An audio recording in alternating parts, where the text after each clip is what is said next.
creature from the Black Lagoon lives. That's right, folks. Guess what? The newest entry into the Universal Monsters output of comic books from Skybound and Image is here.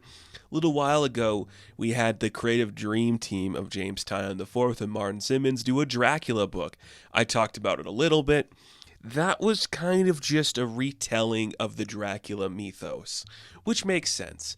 You have two guys who are really good to play with that. When it comes to Creature from the Black Lagoon, though, do you really need to retell that in a comic book? Not really. I don't think you'd gain anything from doing that. You're not going to get a very specific style.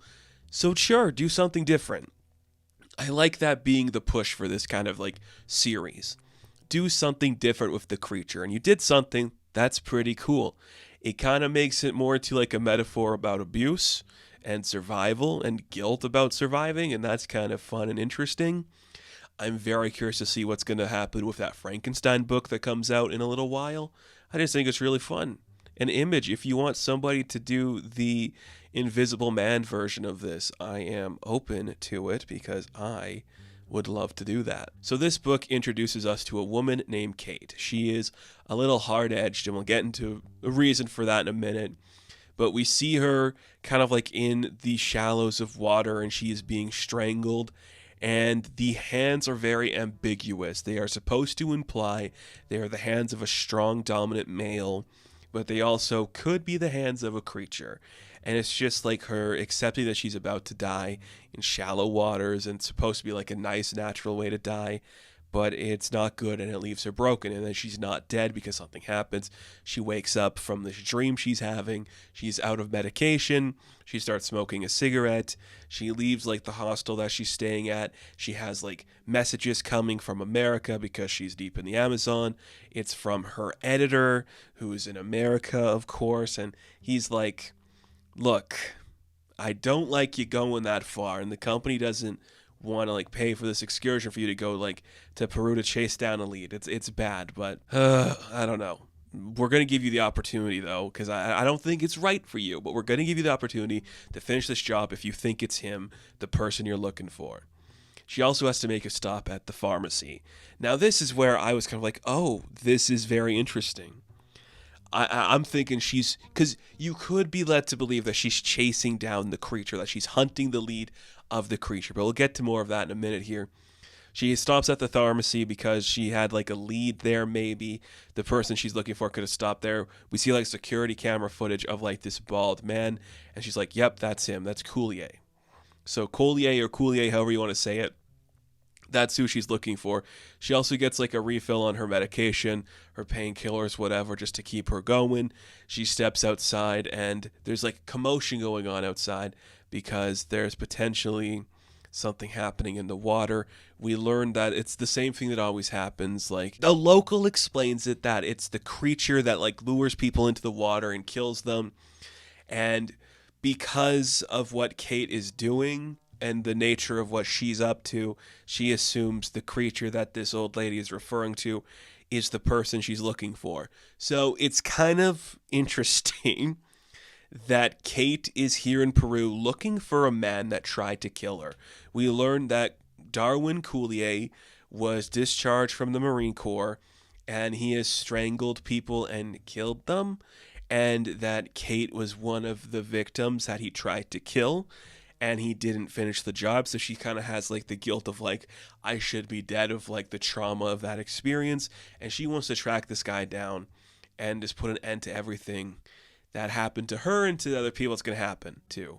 At the same time, the creature is killing people in the water, the creature of the Black Lagoon. So you have two people that are going to be entering Kate's orbit that like to strangle people in water. Crazy.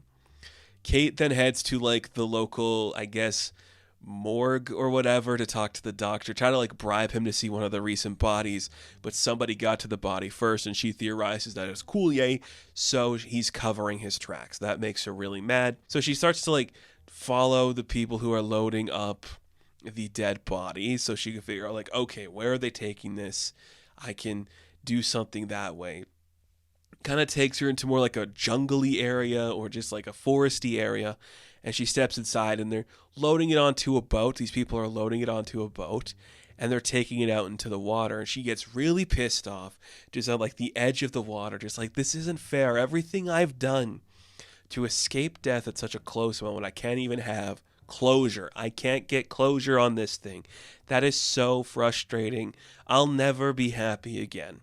I love that. And she sees like a crane or a stork try to eat like a fish. It drops the fish, and she relates her story to the fish being so close to it. And then, you know, you can feel like the hands on you, and then it's like going to consume you, and finally it'll be over. But then now you're just stuck in this state where you can't feel anything or do anything. As that's going on, there's like a noise rustling in the background behind her. She's like, I hear you. I know you're there. And what steps out is the creature. And it looks great. She tries to run away. She kind of like gets stuck in the water. She's getting dragged down, just thinking like, oh, I'm going to die in the water again. How nice. But this time, instead of like the hands strangling her and trying to kill her, she is brought back to the surface by the creature. And she's like, let this be the last time I'm forced to stare into monstrous eyes. And that's where the book ends. And you're like, that is really interesting. I kind of like that. Like, it's easy to point the creature as like a heroic character, just because he's just like a thing that exists there and he's doing his own thing. You know, he's not like a crazy villainous guy, you know, like a Dracula where he's murdering people. He's just hungry, and sometimes people fall into your river. But there's something so beautiful about like the Beauty and the Beast storyline that you can play with the creature, where he's probably gonna help this woman like kill this sadistic SOB that did stuff to her. I can't hate that. That's a really fun, cool concept to play with this character. Very interesting. I didn't think this is where the book was gonna go. I didn't really know where this book was gonna go. But to like take the metaphor of the creature from the Black Lagoon and turn to like this story of this woman who survived this traumatic experience and feels the hands of a different type of monster actually trying to comfort her and save her, I think that's really cool. And it's not something I was expecting from this. It's got that gothic horror story, and I really appreciate that. A very cool idea to play with. Very different than the Dracula book as well, which is really cool to see. I like that we can take new opportunities with these classic characters. It's something I wanted to see for a long time, and now we are actually doing that. So that's really damn cool.